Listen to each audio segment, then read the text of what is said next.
Wada Roma me de dwedie ya Peace FM ya to din working time. Me de be so mu free sisia de akwa pram to bre. Ana peso ya da say see hu donti we do we feed na to Peace 104.3 FM.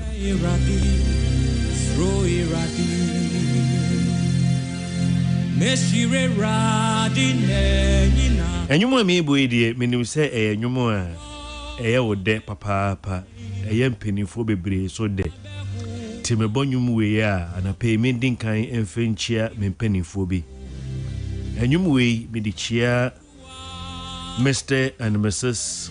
Colette, that is Mr. Philip Colette, CEO of Quality Properties, and his dear wife Mrs. Pearl Colette. And I pay me for Numuwe Enchia St. Philip's of St. Philip's Enterprise. Mr. Frank Heyman, CEO of Bearing Point Global Services. And I pay me Chiawo Uncle Richie, Afe Kojo Amoating of Mokobi Shoes. Nana Kobu, menim se Numuwe Adawakuma Sopa nti Numuwe and I pay me de Chiao. And I pay Pobi Manumanche. Niji ni tete mensa coach the face. Pobi Manumanche ni morning. Pap tea. And I pay Numuwe me de Chiao na afe Ejumayafo mo Goil Fuel Station at Wat Tantra. Mr. Abaka, Station Manager, Goil Fuel Station at Wat Tantra. Mr. Philippe Kufu, aka Unbeatable. Mr. Philippe Kufu baby will be an pay me bonyum way me de chiao pa. Oni me kam fu ebradi ni kasiye. Uma yembo mani dinsu yeyi na ye.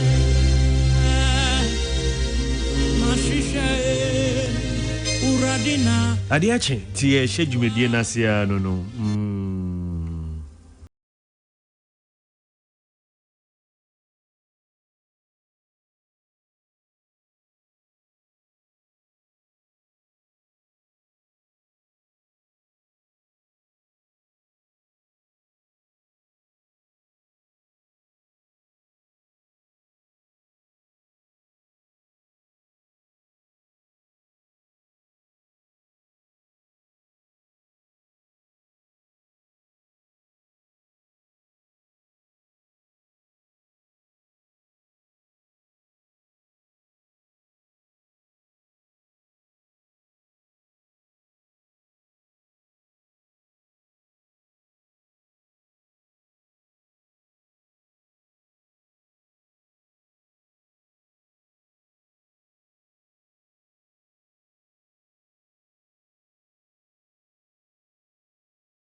I will never forget that Friday evening that I met him in person at the residence of Kofi Amwakohene, Kaneshi First Light in 1975. And then Maktonto Ninkayeda. Yeka Maktonto now a founding member of the Ghanaian International Music Group Usibisa. Yeah, the man on the trumpet. So we show Usibisa for group na nipa obo trumpet no. Nidin ankasa ede Kweku Adabanka Tontu. Owie ne dwuma ewa asase so no ene eye infinchia edu insia pepepe. Yeah, so today marks the 16th anniversary of the passing of our dear father Kweku Adabanka Tontu, aka Maktonto. Yeah, Maktonto of Ghana's legendary Afro rock band Usibisa. He passed away on a Monday night. Yeah, Monday, just like today, 17th of August 2010, marking his 16th anniversary today. Maktonto, on say Miswano, Menifi were Kaneshi First Light, and it was a privilege. It was a privilege staying directly opposite the house of Kofi Amwakohene.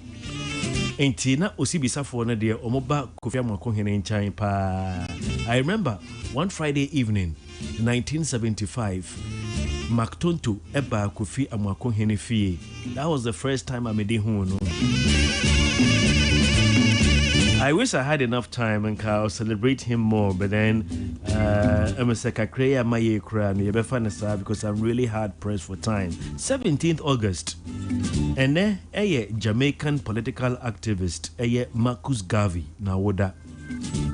Brain Tien to me Nkomu Bebre, but then Marcus Garvey, you know, he inspired worldwide pride in African heritage and promoted black economic independence and championed the Back to Africa movement. Marcus Garvey in the 139th birthday. And guess who is 85 years today? Babangida. Babangida Tiasio, and Babangida Dinfishia Edwawatri Enum. I'm talking about General Ibrahim Babamasi Babangida, Nigerian general and politician who ruled as a military president of Nigeria from 1985 when he orchestrated a coup d'etat. Even it was a palace coup against Muhammadu Buhari until he stepped aside in 1993 as a result of the crisis of the Third Republic. Hey, Babangida. Or no, 8 years obedi in Nigeria, so no, it was known as the Babangida era. Enko wiechire no. Soja for power, esisika be $23.9 billion. But Babangida is still alive. Babangida, a day I say no day. Today Babangida General is 85 years.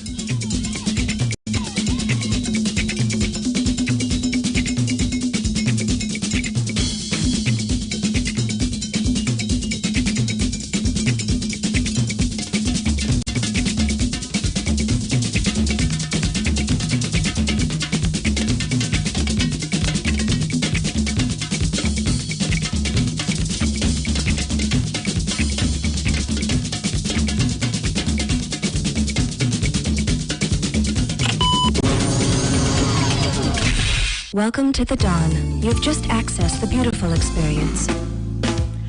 It's exactly 11:30. That is 11:30. Thank you so much for staying tuned in. You're still tuned in to Peace 104.3 FM and you're listening to the program Working Time. What for?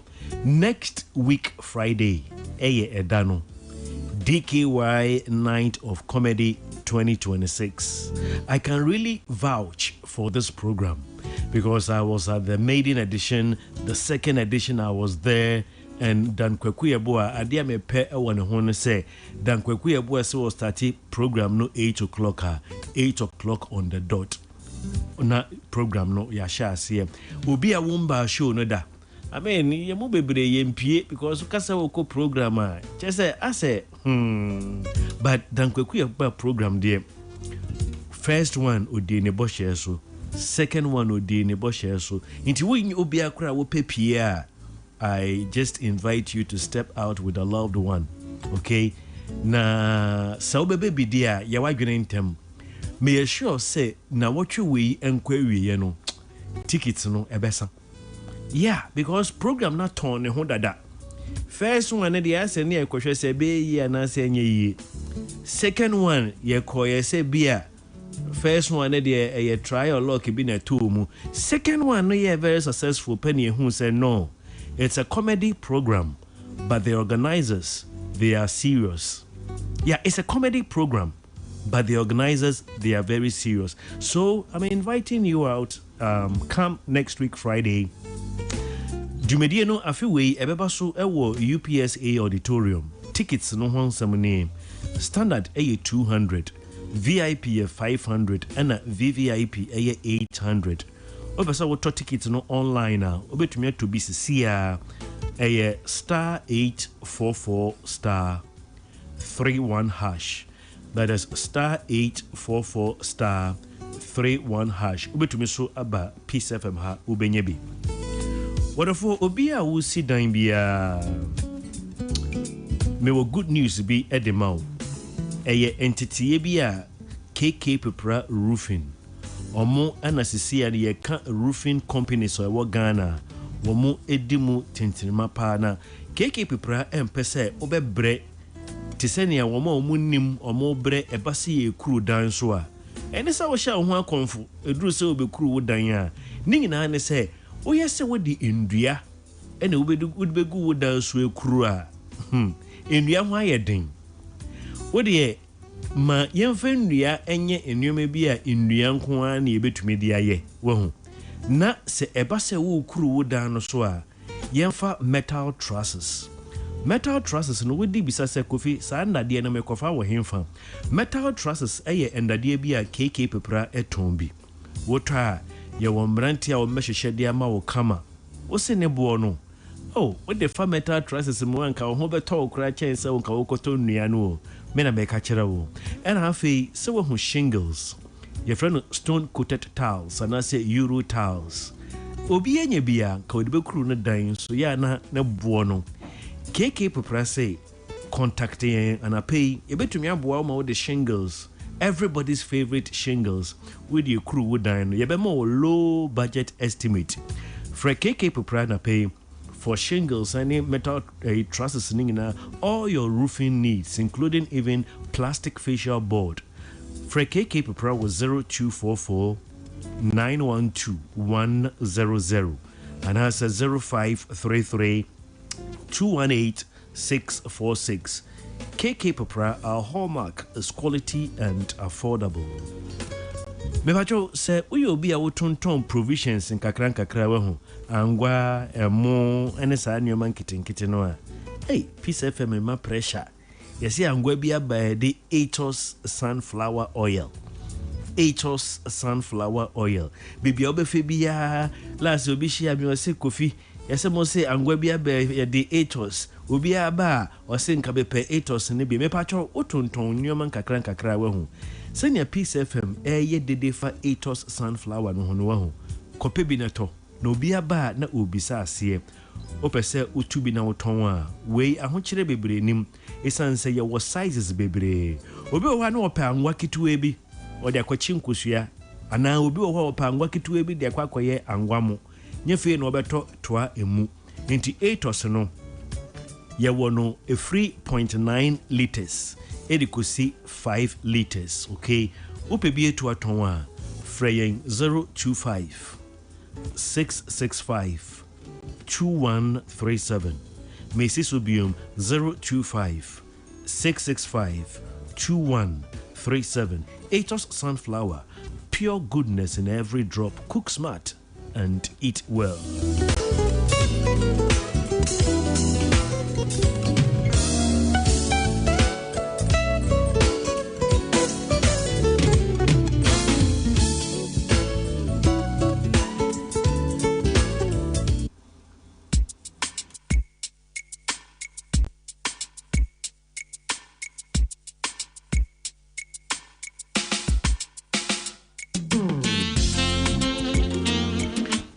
104.3 FM Suniem. Ebusia aka sema eduna nine na pramoato. Se nyame ya adomo high sense promotion bia ye no a eno no any promotions ngina mu bad time. Afi bia ye na ba kope okay. Eye high sense factory direct promo. High sense factory direct promo. Mebacho you're ready. A weekend for just a reduction of 20 cedis. A reduction of 20 cedis promo. When you see weekend or China de no de ke a nibre sempa. Say obi danini ni na wan koto high sense adea. Nyese onjin di se high sense nyoma na ye papa. Nanso ya na bo no so what ya se. Na high sense yen yeyem ya ye pese obi enya ejapade di se ne fie nti ewo mu na ya gibrebi na ye nyoma ye tonyin nyina no na ya te ne bo no nyina so ye woni ye no bra no ebi o ha na ye ya de ton de ba kon fridge air conditioner ana se na ye de eno nko aye promotion but ewo mu susu a afi bia ye na ba ko pep ya de ton de nyina ye tinni nyina so to quote na mama ground or see ye tinni nyina so say who sa promotion no high sense factory direct promo nyame ya adomo a sha ase ochina ya ochina ye de enda edu ene ye de ye de 10 days intimi pato bia hye so se we wura high sense showroom we ko hunu bibi anka wo penke da wakoma so but we sika anso a ebrenini a free ochina 18th August de kusi next week Friday 28th August wura high sense showroom bia and enjoy the high sense factory direct promo. Okay, we turn fufufu still no ye 5 years manufacturer defect warranty no ye fan cameo ye de beka ho e de amount high sense kaise factory direct promo no estate ochina for the next 10 days. You know, I wish you good luck. Line na de emu be din kakran so ya metiase. Whatever mother me main sponsors are say nke ene me person ka me one off message be. But as I was preparing the message, you know, me who say me ye message we one off enya dia ebeboa wo. Me pentama akɔhe me wie ne na ɔkyena yɛkɔyɛ den nti me tu me boa sese ne be ya mfasodie bia wo saa message ya makeka de asie ne saa mfasodie yi wonsa ebeka bi eye book fufuro bia na watwe wie yi manko bebia na ofie na me de tworo book bia matudin who depends on you odofo sa wo ho na wo dwene a endwene wo nko a wo ho wo ho ansa na obetu anamo bia no dwene se hwana na wo ye nani daso emfa ho embu ho abofia obia wo wa asase so no wo ye obi eni daso ya wa wo tie me no bia na wo hunu na wo nim na wo ye obi eni daso enu tie na pe me pesa wo se hwan ena nani nyina eda wo so. Who depends on you? That is my latest book. Me to me boas na enane china me aka emunsem. Chapter 1 no matro say take care of your dependents. Na twi mo ne me de ba na che say emfa wasede endi agro. Odofo wo mo eni da wo so no wasede sese wo hwe wo mo no entoto na se kra. Na chapter 1 no na me ka bibi a Yesu kan ho asem a ye frɛ no the carbon loophole. The carbon loophole. Mark chapter 7 verse 11. Mark chapter 7 verse 11. Woko Jew for a yen yesua ekristosum efiri wo mo nchen no Jew for no ewo wo mo amambre bi your friend of carbon. Yeah, a Jewish word. A korban. Yeah. Korban no. A Jew for a mamre bia, Yesu Christo baya no. Obekaseti sa mamre ne se a nim.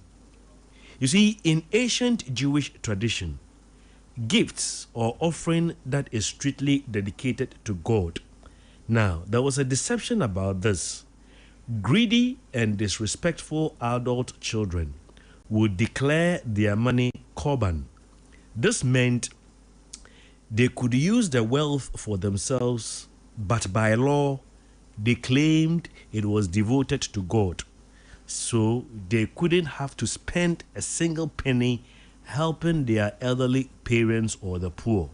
And Jesus condemned this practice in Mark chapter 7, verse 11. He stated that using religious excuses to bypass the commandment to honor your father or your mother was complete hypocrisy. Mark chapter 7, verse 11. Yesu Christo ka say, "You Pharisees and scribes, you teach that a person may say to his father or to his mother, I would have given gifts to help you, but I cannot do that because I have given them to God instead." Sa Mark chapter 7 verse 11, Yesu Christo explained say, "Eye nyamo ni nhwehweni mo se, obeka se sika anka wode behwe wo maame ne wo papa no, wo de saa sika no akọbọ afọre ede ama enyankopon." A Christopher, sa message way who depends on you. Sa wo se wo ye Christo nipa no pese wo check se senya wo sum nyame no na wo bo obra no eso nyame ani a. Yesu eka wo Mark 7:11 say, "Memma excuse say me de sika bi kọbọ asọre e wo kwan bia so enu nti man nya sika amfa ama mawofo a wo mo me." People use these rules to stop helping their own mother and father. And Jesus said, this tradition broke God's true command to honor and care for our parents. You see, interesting enough, me say message we me pese me rashi. Eto me bo ase, baby me duru na bia me bo break no chena ya to aso. Ya na ya. Ebi obi wo ha o ya branti a wesi so, young boy. Osimi nye adwuma. Me de me twen awurade anim me hyedem na me ya akonkyere na me bom paye nko a me mpese me ye wiase adwuma. E wodofo se wanye adwuma obeden ana wahwe wawofo. Ansa na meko chapter 2 no so no. Yesu Kristo abra ye born asennuam a wo san asennua no so no. Ono krapo no, he provided for his mother Mary. Yeah. Also Yesu tiasie no, ohwe ne maame pa o. Wanto na jeje mu. Bebia na woko bia na ne maame di nechi. Enti odidi a na ne maame didi bi.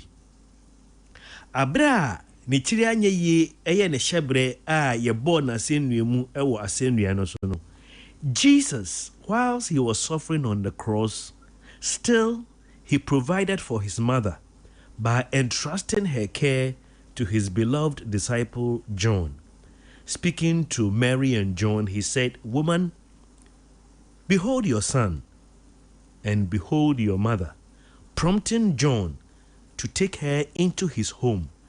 Jesus looked past his own pain to ensure his mother was protected and cared for after his death.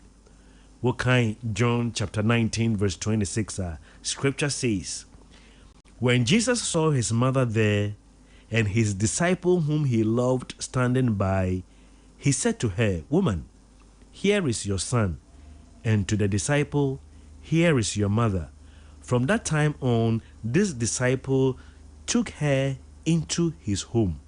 Shade efe. Na nyamesom no wo de weduru himfa nti a ade a pese we ye manyankopon nti saa de kro no esi kwan a untumi enhwe wawofo a womode wo ba asase so. Those who depend on you, ade a wo ya eso onyankopon ani. na ema wudi onyankopon ne mbra washa odema enkwatenten. The only commandment with the promise, honor your father and your mother, that thy days may be long on this earth. Meko chapter 2. Who depends on you? The title of chapter 2. In 1 Timothy chapter 5 verse 4, scripture says, if a widow has children or grandchildren, these should learn first of all to put their religion into practice by caring for their own family, so repaying their parents and grandparents, for this is pleasing to God. Maybe I heard the master scripture or say, for this is pleasing to God. Opesa we ya dia ebe ma Nyankopon nani age. Onyankopon say, okunani bia wowo emma ana wowo enananom no. Esese sa okunani no ne mma ene ne nananom no, womo de osom omo Kristo som no ededi. Se omo behwe omo awofo na wo hwe wawofo no na ase wodi womo ka wutua eka wodi womo. Esanse way eye adea eso onyankopon ani. You see, first of all, we have a family duty. Children and grandchildren must care for older family members, and they have to live out their faith, because true religion shows up at home through practical actions and not just words. And then scripture says it's a repaying sacrifice. Taking care of your parents gives back a small part of what they sacrificed. Maybe I don't know, but I'm really inclined to taking care of parents. Obi wo ho a bosome so a na wa pepe bi kakra e de ama na ofo. Nso wo maame na wo papa omo wo no. Enka na watwe na omo we aduane di a ka wote ase. Wawofo womo wo no wodidi edebia anapa ewia enimbre.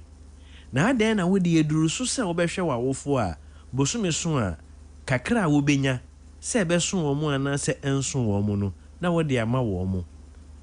Eni Bible mu batewa kankasem se sanka wo behwew na wosin fifi a na nka wo so wahwe nipa kro no ama nesin tutu. We eni Bible mu, but Apostle Paul abra wo twere ediama ne ba Timothy no waka say, if a widow has children or grandchildren, these should learn first of all to put their religion into practice by caring for their own family and so repaying their parents and grandparents, for this is pleasing to God. You see, you receive God's approval. This care, it pleases God, and it's a core part of Christian living. In 1 Timothy 5:4, it teaches that caring for elderly and widowed family members is a primary Christian duty. I don't know preaching and saying, yeah, sorry, wutie. But these are the kind of preaching se wutie usuban sesa ama obi etumi hunu se sorry ampa. Odofo obi nana ene abrewa webusuemu hwehwe hwanya ne wo maame maame hwanya ne wo maame papa eye wo wasede se wo beye den wo behwe wo mo esanse wo nana wan wo maame ana wan wo papa nka wo mo anwo se wo nana ntiase ne we free mu de a we ye free ba wo nana tiase a eye wasede o maame no papa etiase a eye wasede. When parents or grandparents are in need, their children and grandchildren should support them first. This care is described as repaying parents for raising them and putting true faith into action at home. What do I say? Make medbesi ha na ochina matoaso, but ochina no ne ameka ho asam eye bibia me pese meti ho kitu ebi kire wo. Se wutie mi anape ya me ka asem bi akire wo na mama wo kon ado se wo chena bebe tie me. Listen to me. I want to make a profound statement. If your parents count on you, don't play the same game with those who count on their parents. This is what I'll be sharing with you tomorrow. If your parents count on you, don't play the same game with those who count on their parents. What for? Se wawofo omo eni da wo so a eni wo mo a omo eni da wo mo awofo so engoro agoro baako. Hwe we de nkran ha ayeti. Ebia office a wo ana school a wo kɔ no. Especially me a ye adwuma no. Ye nyina ye wo office o. Ebia me no ma wofo hwe se bosome so a mepe bibidi ama wo mo. Nso despite media hey ya otumi hunu so bi so wo ha ne papa wo sika se tam ogina ketua kura po na ne papa san ma ne ka bibia wo hia bia wo kɔ ne papa nkyɛn kɔgye obi a wada so gi sika free ne papa nkyɛn wo tumi wo a bosome so asesa wo ma wo papa sika no ene se wo ne goro agoro baako ɔtɔ ntade na wo tobi odi agoro ekɔ bebia na wo so wo kobi because mo nya pɛ baako ne papa ne da ne so ana baako so ono ne ni da ne papa so ɔkyena yɛbɛtoa so medase bebree. Peace FM, station with a vision. 104.3. Peace FM, Peace FM, 104.3. Peace FM.